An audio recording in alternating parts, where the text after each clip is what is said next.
Hallelujah.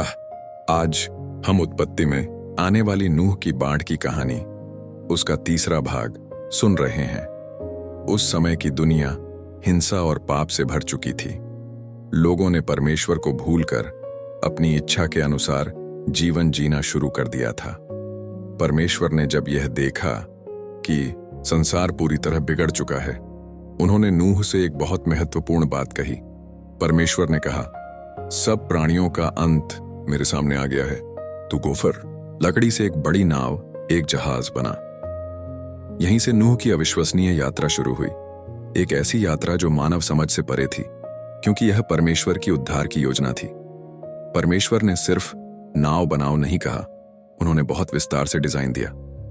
लंबाई लगभग 135 metre, चौड़ाई लगभग 22 मीटर, ऊंचाई लगभग 13 मीटर, 3 मंजिलें, एक खिड़की, एक दरवाजा। और नाव को अंदर बाहर राल पिच से लेप करना क्या आप जानते हैं? नूह का जहाज कितना बड़ा था? यह फुटबॉल मैदान से भी लंबा था। ऊंचाई 3 मंजिला इमारत के बराबर, चौड़ाई 8 से 9 शहर की बसें साथ में रखने जितनी। वास्तव में नूह का जहाज लगभग एक मध्यम आकार के मालवाहक जहाज जितना बड़ा था। यह मानव कल्पना से परे परमेश्वर की संपूर्ण योजना थी। उस समय के लोग इतने बड़े जहाज को न समझ सकते थे, न उन्होंने ऐसा कुछ देखा था। और सबसे आश्चर्य की बात, उस समय बारिश कभी नहीं होती थी। सिर्फ जमीन से धुंध उठकर उसे भिगोती थी। इसलिए जब नूह ने कहा बाढ़ आएगी, लोगों ने उसका मजाक उड़ाया। नूह पागल हो गया है, बारिश ही नहीं होती और जहाज बना रहा है, पहाड़ पर बाढ़ कैसे आएगी? उनके ताने और हंसी का कोई अंत नहीं था।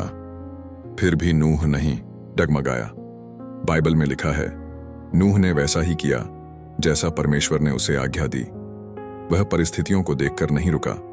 वह 120 साल तक एक ही काम करता रहा। लकड़ी काटना, लकड़ी उठाना, जहाज बनाना, लेप करना, ढांचा खड़ा करना, बार बार, लगातार।